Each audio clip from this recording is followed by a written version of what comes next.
Hello and welcome to That Shooting Show. My name is Steve Anderson. I am your humble host. We are a proud service of Walther Firearms. I just want to remind you that the Walther PDP steel frame is the finest production handgun of its type I have ever handled, ever. And if you think that sounds like a used car sales pitch, don't really care. The fact of the matter is, it's better than a used car because if you don't like it, they will give you your money back. And I don't know if you can do that with a used car. It's also better than a used car because it solves steel frame problems with steel frame solutions, right? No ADs, no broken slide stops, no double action, single action. It's just awesome. If you don't believe me, try it out. If you don't like it, they'll give you your money back. Okay? CR Speed, as you know, is the finest gun handling gadgetry on the planet. Hunter's HD Gold is the only eyewear that I wear. The AMG-Lab.com Commanderson timer continues to turn heads and blow minds by putting the time into the tablet. Targets USA manufactures the finest steel targetry. OutdoorDynamics.net remanufactures the finest competition ammunition you can dispense from a Freedom Seed dispenser, and Shooting Sports Innovations is a lot to type because there's a lot to see. You probably already know this. If you're listening to this on podcast format, I unlocked 1,209 podcasts day before yesterday. The hosting company is called Libsyn, and they made some internal changes that were preventing things from happening. So I unlocked all 1,209 podcasts. There have been 8,000 downloads of the podcast since I did that. So people out there, man, these poor wives are getting so sick of hearing Steve Anderson in the car, I'm quite sure. And also want to let you know we do have a new product called Red Carpet Coaching. I've had several requests for people. They say to me, hey, I want you to coach me full time. What does that look like? And I say, I don't know. And this one guy kept asking me, so we finally figured it out. It's working really, really well. We check in every day. We have a short conversation. If he has an issue with his dry fire session, we can talk about it right then and there. And we came up with a price that works for him and for me, and it's going great. So if you want me to be your coach full time and have virtually, what's the word I'm looking for? Virtually unlimited access, let me know, and I promise you we can get you to your goals. We're going to be in Georgia next weekend, South River. We're going to be coaching the match on Saturday, doing a class on Sunday, and Friday is an optional day. I know that's kind of weird, but that's the way I put it together. So when you sign up for the class itself, it's Saturday, Sunday, match Saturday, class Sunday, and then if you want to do Friday as well, that's a separate thing because I didn't want to make that mandatory. We're going to be in Dripping Springs, Texas? Dripping something. Make your own jokes. That's in March. Hosted by my buddy Rodzilla. And we also have mental management happening in February online. I can't remember I think it's Tuesdays. I think it's 3 Tuesdays in a row. 3 time slots, 1 p.m., 6 p.m., 9 p.m. And we are booking for 2026. And class sponsor gets the class for free in some circumstances. If you want me and Keita Bussey together, we can also do that. Just let me know, steve@andersonshooting.com. Okay, so we posed the question a couple weeks ago, and it was actually Keita's idea to pose this question. And it's, what kind of shooter are you? And the 3 categories we came up with were fast and sloppy, slow down to get your hits, and affected by pressure.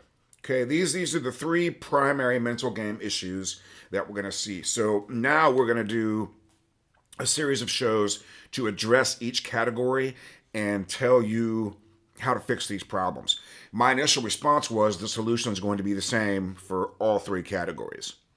And she says, yeah, but that's okay. All right, fine. Trust your judgment, as always. So the first category is the rush, try, hurry, the fast and sloppy. Okay? Rush, try, hurry, raw time champ. I didn't even know that was a thing people discussed.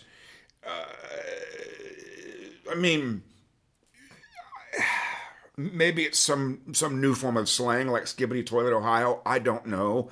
But the idea of celebrating the fact that you're the Raw Time champ makes no sense to me. Like, what are we even doing here? Okay. So this is overtrying. Overtrying to check a computer setting here. Stand by. I neglected to turn off my screensaver. And that's not going to be a quick fix. Make your own jokes. Let's see. No. Okay, we'll just deal with it. Sorry about that. We don't have dog noise, but we do have computer interruptions. All right, so it's always caused by self-image. This is a shooter that doesn't believe their normal performance will be good enough for the result that they want. They don't believe they're fast enough, and they don't believe their normal performance is going to give them the result that they desperately want. So that is the only thing that will ever cause overtrying, and it will always cause overtrying. If you've given yourself a deadline to make master class or some other classification goal, for example, and you go to a classifier match and say, okay, today, it's got to be today, you are going to overtry. I promise. And this is caused, okay, so self-image is damaged now because nothing's ever good enough. Nothing is ever good enough for these people. Well, I got to be hard on myself if I want to improve. Well, how's that working out for you? How is that working out for you? So type A thinks that this is the way to behave. And you can have some success locally and maybe regionally with this attitude. But you will be stuck in the middle of the pack nationally or at a higher level forever. Because nothing you do is ever good enough. And if you're law enforcement or military, number one, thank you for your service. Number two, you think this is the way. Now, my theory on that is that this attitude, I was going to call it negative reinforcement. When I looked up negative reinforcement, this is not that. This is more of a fear of punishment. Okay? And I suppose it could be called negative reinforcement. I was trying to get the actual definition and I wasn't able to find it.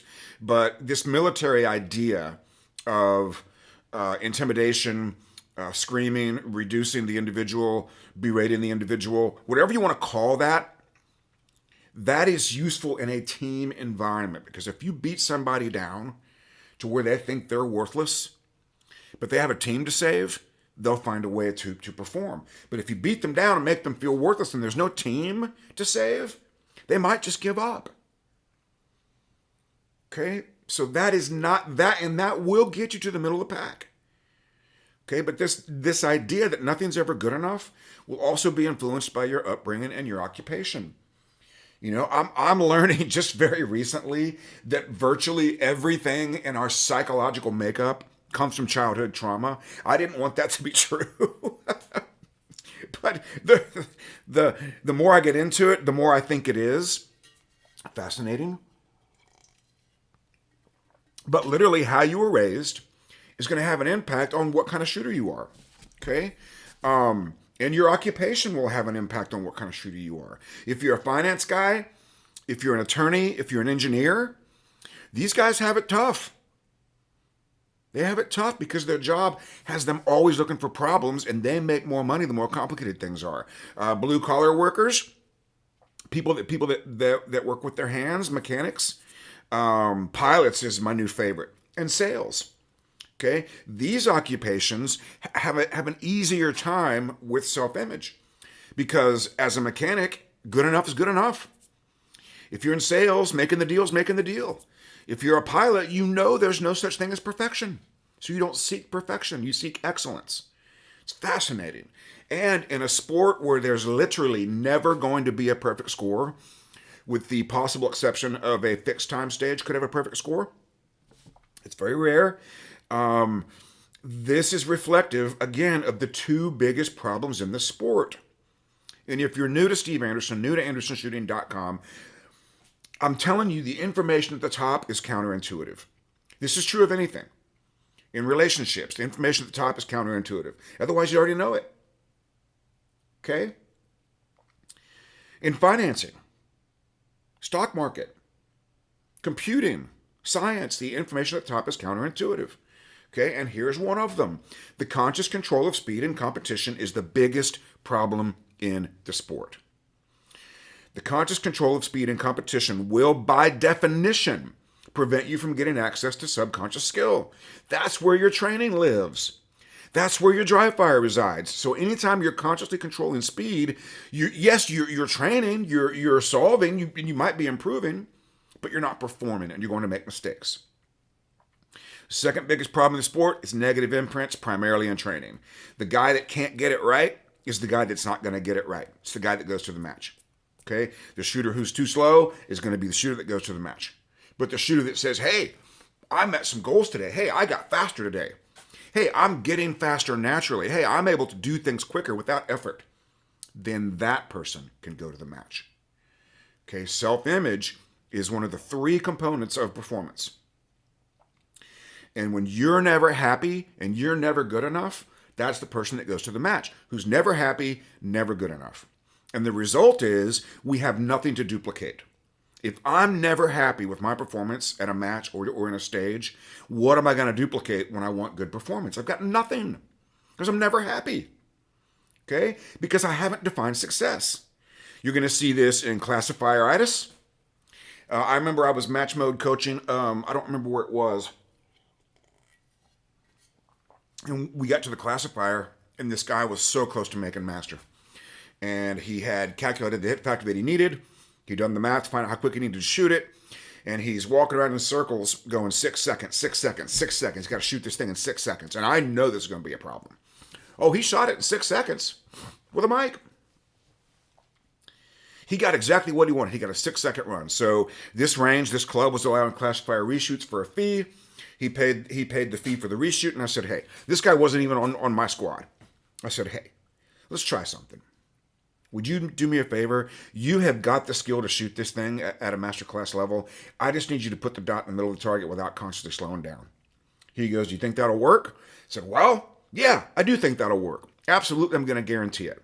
He did it. He got done. He said, well, that felt kind of slow.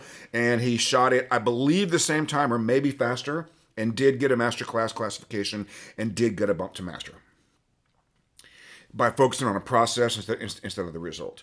If you're a major match crasher, if you do well locally and you have trouble at majors, first stage jitters, okay, these are all caused by thinking of a result and not believing it's achievable with normal performance.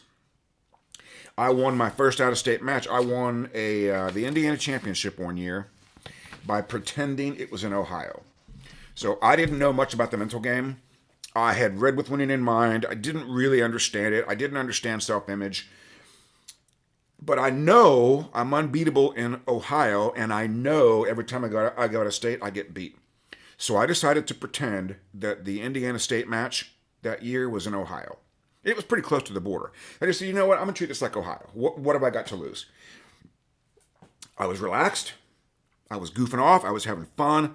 And I won the match, and I hundoed a classifier. So if you want to see Steve Anderson hundo Mini Mart in Indiana, I don't remember what year it was, you can go to YouTube, and you can see Steve Anderson hundo Mini Mart at the Indiana State match, my first state championship. Okay? I had a shooter in online mental management. I begged the guy to come. And I said, make your own jokes. Wow, that was gross. That was a wham. Oh, gosh. Okay, make your own jokes. He'd come off his worst match ever. And he said, I'm about to quit the sport. And he tells me how terrible he shot, how terrible he did. Pretty big, pretty important match. I said, tell me about your best stage. You don't understand. It was the worst match ever. I said, I've heard you say that 16 times. Tell me about your best stage. So he did. He goes, that was my best stage. I knew it inside and out. I wasn't worried about beating my buddy, and I beat him anyway. Let me get this straight. You knew the stage really well, and you thought about something besides results. Yes, that's what I did. Okay, tell me about your second best stage. Yeah, but the rest of the match was crap. I don't care. Don't care. Don't want to hear about it. Tell me about your second best stage. Well, I figured that one played to my strengths, so I memorized it, visualized it really well, and I didn't worry about beating my buddy. I just put the dot into the target. Why can we not do that every time? And that's because self-image doesn't allow it. Self-image doesn't believe it's going to be good enough. Okay? The short-term solution is match mode. Match mode. None of the things I'm getting ready to tell you, none of this works without a subconscious stage plan. So you've got to be on board with a subconscious stage plan. That means I know the stage inside and out, and I do not need to actively think about my route. Think about driving. When you drive to your grocery store, it's very easy. You don't have to think about it. Very, very easy. But if there's a detour, or if you're in a town you don't know, you got to think about your driving quite a bit more. You do your best driving when you're not thinking about the route, when you know the route inside and out. So do that. Analyze the stage thoroughly. Strategize quickly. Unless you are in the sport less than a year, your stage plan doesn't matter. If you've been in the sport for less than a year, you might still be doing dumb stuff. But if you've been in the sport 2 years for sure, if you've been in the sport 2 years, you are not going to do something so dumb that execution won't save it. I promise you. Guys, you've got to let go of it. You've got to let go of this obsession with stage planning. You've got to. In fact, that's part of what's causing the problem. What's causing the problem is you are spending so much time arguing about going left versus going right, arguing about what order to take these targets in, that you don't have time to memorize. And the doubt you have is damaging your self-image. It's making you shoot worse. That's counterintuitive. That information is only found at the very top of the game. You only ever hear one other person say this. You're not going to hear this from anybody but me and Keita Bussey. Your stage plan, as long as you're not doing dumb stuff, doesn't matter. And if you're having trouble deciding, congratulations. Now it really doesn't matter. Again, if you've been in the sport more than 2 years for sure, maybe 1 year, you're not going to do something so dumb that stage plan won't save it. And you know I'm right. You don't get beat when you execute well. You get beat when you don't execute well. Nobody's ever said, I won my first stage match because I had really good stage plans. Come on, it doesn't work that way. So let go of it. Memorize methodically, visualize repeatedly. If you're not getting 20 reps of your stage plan, you don't know these stages well enough. If you can't come back home from any match and tell me the location of every target, of every stage, you didn't know the stage well enough. Okay, please write that down. And then, once you visualized, you're going to surrender to your eyes and shoot at the speed of sight. No faster, no slower. You must find a way to occupy the conscious mind to get access to subconscious skill. In mental management, we call this a point of focus. Okay, I had a good friend in Alaska. Super smart guy. Maybe one of the smartest human beings I've ever met. Well, he likes blueberry muffins. So after a good run, he treats himself to a bite of a blueberry muffin. So before he shoots, I look over at him and go, hey man, blueberry muffin. He looks at me, gives me the air gun. Pew, pew, pew. Blueberry muffin, baby. Shoots great. Thinking about a blueberry muffin. He knows the stage inside and out. This particular individual is subconscious on sight and trigger. He's a very good shooter. I think A class, maybe M class by now. Thinking about a blueberry muffin. We go to the state match. He doesn't trust it. He thinks it's too stupid to work. He outsmarts himself. And now he starts thinking about conscious. He takes subconscious skills and makes them conscious, which is the biggest mistake you can make. And that's what happens when you consciously control your speed, by the way. You're taking subconscious skill and you're making it conscious. You see that target, you know I'm right. This isn't even new information. People just don't know the solution. When you see a really close target, you think, man, I gotta smoke my draw on that one. You're gonna miss your grip. You're gonna miss your draw because you took a subconscious skill and you made it conscious. If you're driving in your car and you get a cop behind you, what do? You start thinking about subconscious skill. Okay, the pressure amplifies the anxiety. What I need you to do, get a subconscious stage plan with positive imprints. We'll talk about that in a minute. Put the dot in the middle of the target. And if you know how to call your shots and you can surrender to that, that is the only way to think about nothing on demand. That works. I'm ready to say that now. That works. Okay? One thing that really helps, I can't tell you to quit thinking about the results, and I won't. I'm going to tell you that when you do think about the results, you need to pre-accept them prior to the match. Number one, determine an objective within your control. I recommend when you go to your next match, let your job be subconscious stage plans with a positive imprint, meaning this is what I'm going to do and I know that I can do it. Okay? And then think about one thing, and I recommend that thing be visual. Okay? And then we're going to choose an attitude about the results. Here's your 4 choices, and there may be another one inside of these 4, but here's the 4 primary options. I don't care. Okay, this is how I throw darts. I truly don't care. Do not care about throwing darts. Don't even really enjoy it. Okay? But you won't be able to get there. Okay, so don't try. It is what it is. This is a very helpful pre-acceptance. It is what it is. Okay? That's how I used to shoot nationals. I would go to my first year. I didn't. I was thinking about a result. We could talk about that if you want to. But every year after that, it is what it is. Okay. I'll do well is another good one. If you know you're pretty hot stuff, I'll do well at this match. That's very, very helpful. But you got to add, I'll do well when I execute my process, if we know what that means. And for the love of Pete and Poughkeepsie, don't ever give yourself a job you don't know how to do. Don't let somebody tell you, go shoot your game, if you don't know what that means.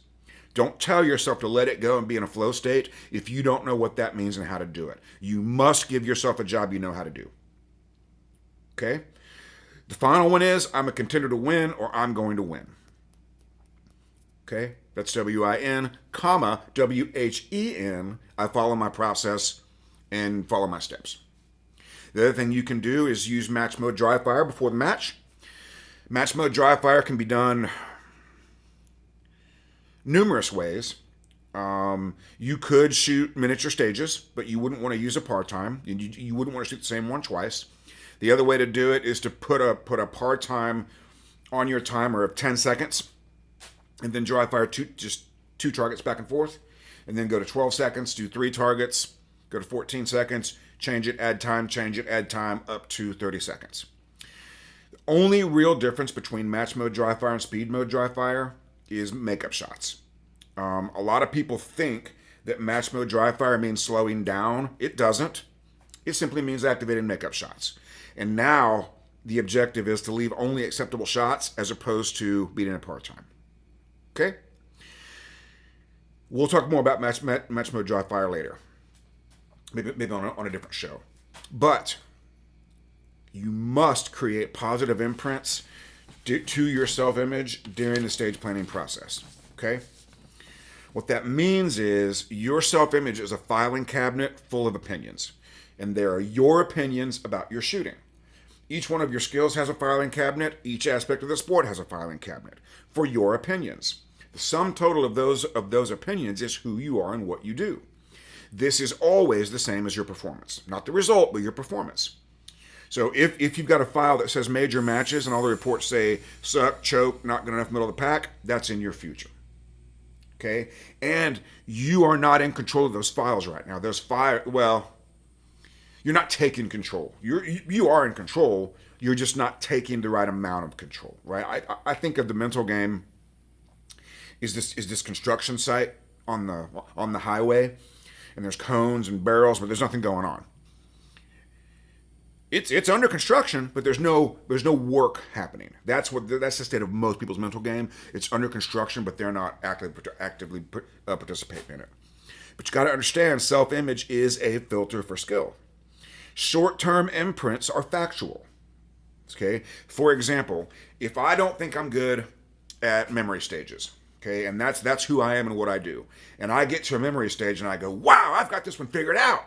That's great. That short-term imprint will last me through that stage. Even though I don't think I'm good at memory stages, the fact that I've solved this one is going to get me through it. Okay. The problem is once I get through this one, I'll go back to my old self-image. Like the issue I was having with dogs. Okay, I love dogs. I've been a dog owner my entire life. Well, I've been walking around in my neighborhood and these pit bulls keep getting loose. So now my self-image has this temporary imprint of dogs are dangerous. Now I see all dogs as dangerous. Okay? And it's nothing against pit bulls. They're just aggressive dogs. I got no issue with pit bulls. I got an issue with loose aggressive dogs. Doesn't matter what breed they are. Okay? So that's an example of a short-term imprint being a fact. Okay? Now, imprints to your self-image is not lying to yourself. People think that, and that's not true, and that won't work. And if you can't be if you can't be positive, you can be productive. Hey, stage 4 is really hard. Oh, come on, man, be positive. Well, screw you. Okay, instead, stage 4 looks tough. Okay, what would be a productive thought? Well, okay, let's take a look at it. It's got 2 swingers. I've had success on swingers. Here's how I have success on swingers. That's a productive way to look at it instead of a positive way to look at it. You know this works because you've experienced it. This is not new information. This is just codified, assembled information. When you love the stage and when you love your plan, you shoot great. When you hate the stage, when you hate your plan, or when you're not sure about your plan, that's when you struggle. This is universally true, guys. I'm just telling you how to control it. What I need you to do is document your best stages, and most of you aren't willing to do it. Why not?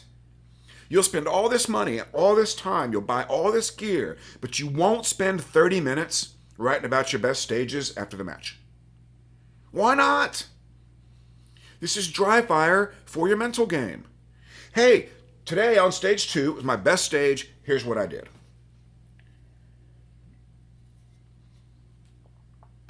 On stage 3 was my second best stage. Here's what I did.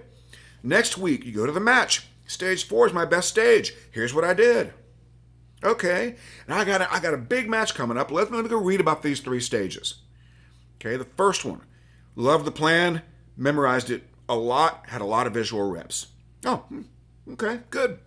Next great stage, loved the plan, visualized it a lot, got a lot of reps, didn't worry about speed, put the dot in the middle of the target. Oh, okay. What about this one? Would you look at that? Now we have a duplicable, documentable process. If it can't be documented, it can't be duplicated. But if it can be duplicated, if it can be documented, it can be duplicated. I call that duplicated. And then you can use, once you've got match mode mastered, you can use speed mode to become fast by aggressively reducing your power times on repeatable exercises. The fast guys aren't going fast. The fast guys are fast. You think they're going fast. They're not. They have become fast. And if your dry fire power times aren't dropping, you're too worried about accuracy. But you can't do this until match mode is mastered. Analyze, strategize, memorize, visualize, surrender to your eyes, anal, strat, mem, viz. It works, I promise. Okay? You've got to create an environment where you believe your normal performance will be good enough for the result you want. That's the bottom line. Okay? Go back and listen to this again if you need to. I want to thank you for joining me. And as always, until we meet again, on the phone, on the range, on the Zoom, or anywhere else, be like me, do what I do, say it with me. 1, 2, 3, love you, bye, and get to work.